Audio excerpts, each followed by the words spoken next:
you look at the sheet that I have here on page 7, you've generated through revenues 520,000 of free cash and expenditures about 470. What's typically been happening in communities is that as budgets get tighter, that 472,000 from the appropriations is dwindling down. So it's your revenues that have to generate your free cash. One of the things too is that when a finance director or finance committee goes into a budget or a town meeting and says that there's $30 million revenue budget, and if the town appropriates $30.2 million, a lot of times I think town taxpayers think that, well, you find money for what you need to find money for, but in that $30 million, that revenue budget, they contemplate the free cash. They're making a conservative estimate typically.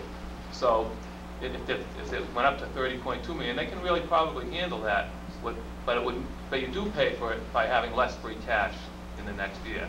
So just because your budget goes up doesn't mean your actual revenues are going to go up. So farther you push your estimated receipts, the less free cash you'll have for the next year. And typically you need free cash because it's a lot easier to give out money later as free cash than it is to raise free cash deficits, and I've seen a lot of communities end up with free cash deficits. The next issue deals with the school lunch. On June 30th, 2000, there was a deficit in the school lunch of about $112,000. I mentioned this last year, and that $112,000 will be offset by some receipts that came in July, between $10,000 and $20,000. I mentioned it because it increased. Last year, the deficit was $79,000. So the deficit went up, $23,000 to $30,000. So that affects your free cash also. Any deficit in any other funds, or grants or other revolving funds, when they certify your free cash, they take a look at that, and in this instance, they reduced your free cash by $112,000. So it's important that you address the deficits and try to get them to be gone within a few years. So I think that the town and the school should work together and develop a plan to eliminate it. Has it gotten any better, George? I know they went up on some rates and other things.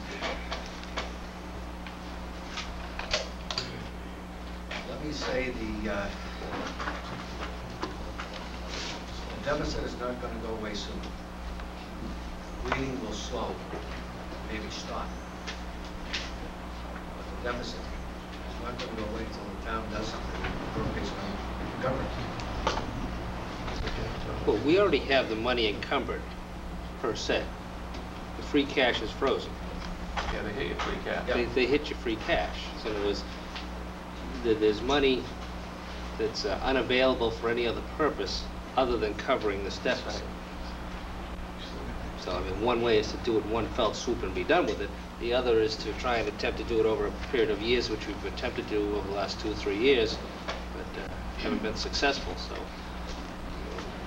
And I guess that's kind of what I'm saying, because, I met with, in fact, we met today, Mr. Younger and I met with the superintendent and business manager, and, I'm convinced they're doing everything that they can to stop the bleeding. But the deficit that's there is, they're never going to make it up. I'm going to be looking at the roots instead of the blades by the time that happens. What, Mr. Rose? What is the deficit now? 112. It's still 112? Well, it's grown, but not as much. It's grown? This was June 30th, 2000. So Yeah. At this point, my figures tell me it's about 138. How much? 138. 138. Judge, is that including the money that the school lunch operates that they bill the state and they get money the subsequent month. So usually June's a good time to tell because the program stops on at the end of June, and then you get July's receipts. And so really the end of July is really what your deficit is, because the money from June, the state and federal money from June comes in July. But I'm saying right now, as the end of May, it was 138. And so there's probably some money in June, that's gonna come in June, that would mitigate a little of that. Mr. Murphy? Is the money coming in enough to bring it back to the 112? Do you know? Probably not. I would say not. So even if, as Mr. O'Leary proposed, we took care of the deficit, we just grow a new one at a lesser rate. Well, We're still not covering costs. you know, that's a tough question for me to answer, because I don't, No, I realize, it's not your, I don't oversee this No. program, I just do the accounting part. but based on what you know, if we eliminated that deficit, we would potentially grow a new one. Potentially would continue to grow, but certainly not At a slower rate than, right, because there was a base balance that was Yeah. in there. Right. But if the deficit is 138,000 as of June this year, then what they're gonna hit your free cash flow is 138,000. So it's gonna, whatever it is, it's gonna affect the free cash to that extent.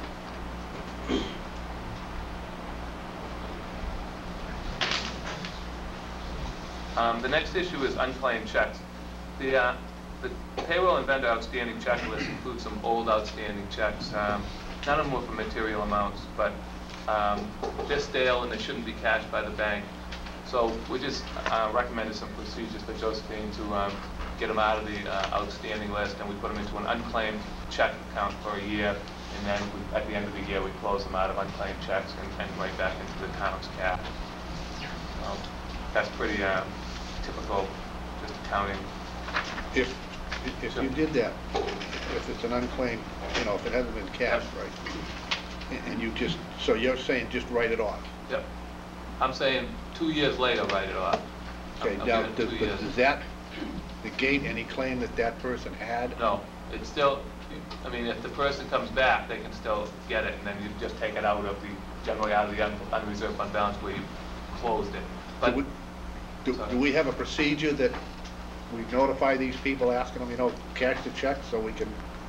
a lot of them are small amounts, but typically, if there's a check that's been outstanding, they do try to contact it, especially if it's for any large amount, they will try to contact the person.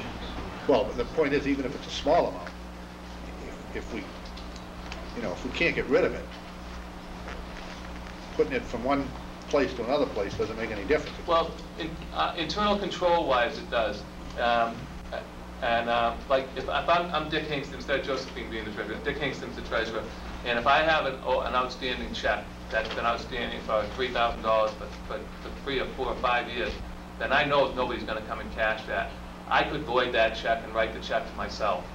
And so what we try to do is like clear them up and get them out of that, get that possibility out of the. But what I'm getting at is legally, after a period of time, can you void it anyways? Is it? Well, you can void the check, but that doesn't absolve you from your responsibility to pay it. Is there any point in time when we are absolved from that responsibility? Not to my knowledge. It goes forever. Yeah. There's a, depending, I'm not there's a attorney, so I don't statute. know. There could be, I don't know. But as he points out, that's standard business practice to get the uncashed checks off the ledger. The But Bureau so of what I'm getting Accounts- at is there some way to totally clear them off the ledger, either by obviously trying to contact the person, but I mean, is there a statute of limitations that if you don't cash that check within a certain period of time, then we're absolved from the responsibility of paying? Or does Not that? to my knowledge. Okay. But the steps I recommend are basically Bureau of Accounts recommended steps for recording these licenses. The last comment deals with bank reconciliation. One bank account did not reconcile to the check registered by a relatively small amount, so we just recommended that Josephine locate the variance, and if not, then to write a letter to George and to yourself asking him to adjust his books so that the cash would reconcile again. I've been auditing North Reading for a long time, and this is the first time I think that there's been any cash variance, so I'm very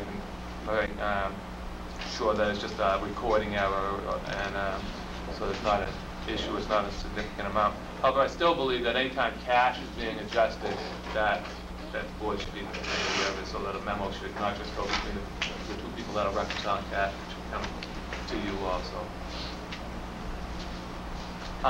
That's it on the management letter, but there's a couple things I just have to quickly mention. I know Josephine's retiring, and I think it's important that to think about the time frame that it does take to replace the treasurer. Some of the positions have got a lot of experience, and it takes, in municipals, things not surprisingly will take longer than you'd think.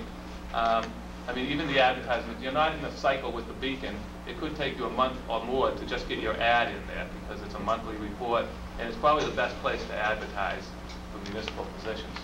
A lot of other places send letters out to different towns and try to steal somebody's assistant, and I'm sure that these guys get them all the time. but that is an accepted procedure. So. Fortunately for us, Josephine decided to stick around for a little while, just a few years. So it could take at least a month to advertise. In the process of interviewing, it could be a month, between first and second interviews, getting them set up. There's also, at that level, people usually, they require 2 weeks, prefer a month to notice, so we're up to 3 months. And it would be nice if Josephine's got 40 years experience, something, and it would be probably nice to have them come in for a couple of weeks anyhow with her, so that she can pass along some of her knowledge. So it's like up to a 3.5-month process without any hitches. And sometimes you get the candidate you want, and it's down to the last, and then they back out, or something happens, and you have to re-advertise again. So, I mean, you get a year's notice, and I just think that you need, sometimes you need more time than you think about. And I think it's important that you get somebody in a timely fashion. Mr. Dow. If I might, Mr. Chairman, just to follow up on that a little bit, we have the unique, maybe I can use that word. We have a situation where the treasurer is Mrs. Doherty, who's appointed by the Board of Selectmen. And we have the collector, who is Mrs. Doherty, who's appointed by the town administrator.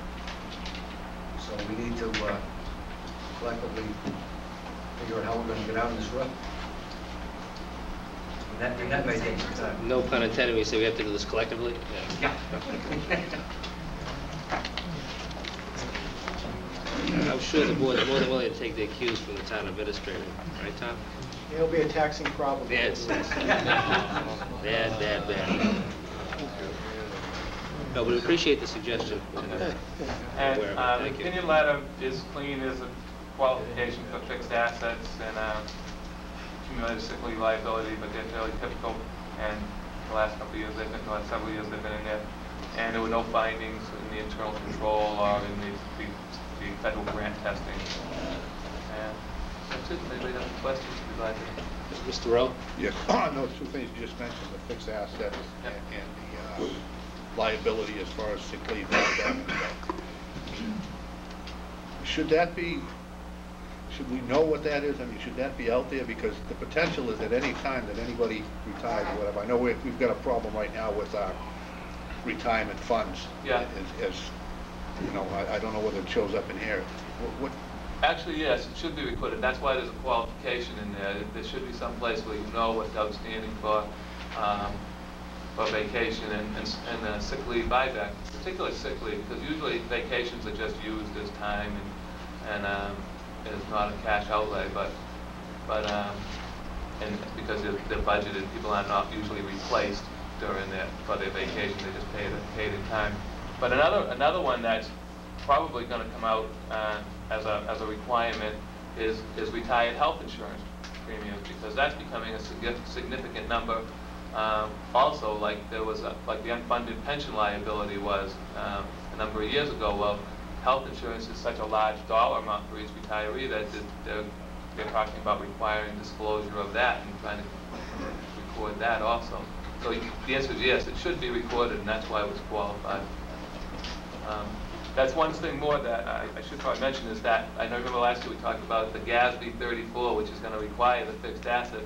Well, that hasn't gone away, and it's still fiscal 2003 will be your implementation year, and it's a significant undertaking.